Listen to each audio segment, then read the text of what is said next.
Aujourd'hui, nous allons parler de la mucoviscidose. Déjà, qu'est-ce que c'est? La mucoviscidose est une maladie génétique héréditaire rare caractérisée par l'épaississement des sécrétions de plusieurs organes, essentiellement les poumons et le pancréas, ce qui altère leur fonctionnement. Cette maladie est mortelle. Nous allons dans un premier temps nous intéresser aux variations causées par cette maladie à différentes échelles pour ensuite déterminer ses causes au niveau génétique et enfin son risque de transmission.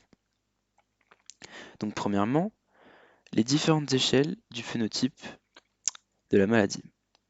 Elle entraîne Elle entraîne une atteinte respiratoire létale. La mucoviscidose augmente la viscosité du mucus, ce qui va obstruer les bronches et qui va engendrer des difficultés à respirer et créer des infections qui peuvent à leur tour abîmer le tissu pulmonaire. Au niveau macroscopique, elle affecte trois fonctions. La fonction respiratoire, où on va voir une accumulation d'un mucus visqueux qui piège les bactéries provoquant des infections qui détruisent les poumons. Au niveau digestif, on va voir un blocage des canaux pancréatiques qui empêche la libération des enzymes digestives dans l'intestin, mais aussi au niveau reproductif. Et là, on va avoir une infertilité de l'homme suite à l'obstruction des canaux déférents.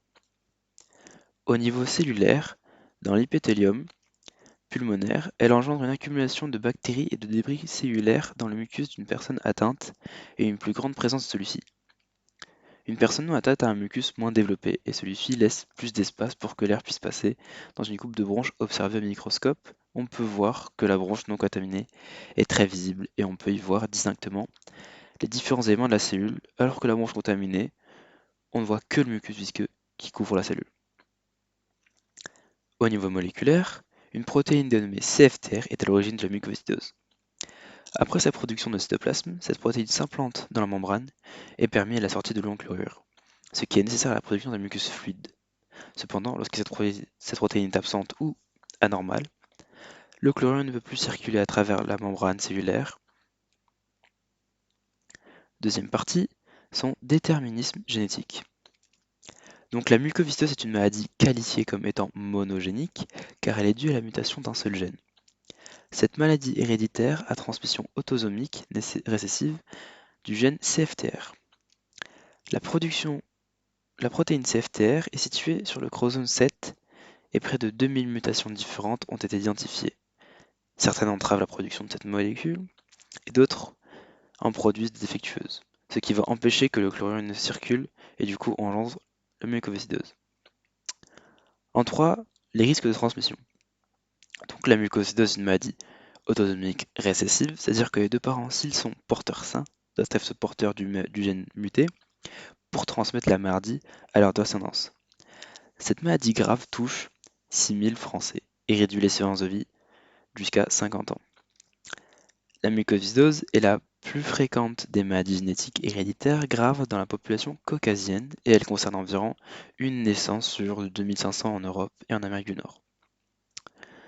Donc, ensuite, il nous faut diagnostiquer cette maladie.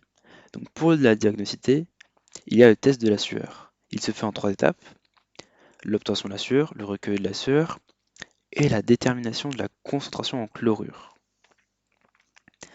Après avoir diagnostiqué cette maladie, il faut la traiter. Seulement, il n'existe aucun traitement capable de guérir cette maladie. Il existe seulement des traitements permettant de soulager et de ralentir la mucoviscidose. Il existe divers moyens de la traiter de façon plus ou moins efficace, mais le plus répandu est le traitement par aérosol. Cette solution est simple, rapide et permet une certaine précision dans le choix et le dosage des médicaments. Cette technique permet de limiter l'inflammation, de dilater les bronches ou bien de se défendre contre des infections. Une bonne alimentation en complément est importante et va permettre de limiter l'absorption de graisse et renforcer celle de vitamines et protéines. En conclusion, la mucoviscidose est une maladie héréditaire causée par l'absence ou la malformation du gène CFTR et qui va engendrer une augmentation de la viscosité du mucus, et il n'existe aucun moyen de guérir cette maladie, seulement des moyens de la ralentir ou bien de la soulager.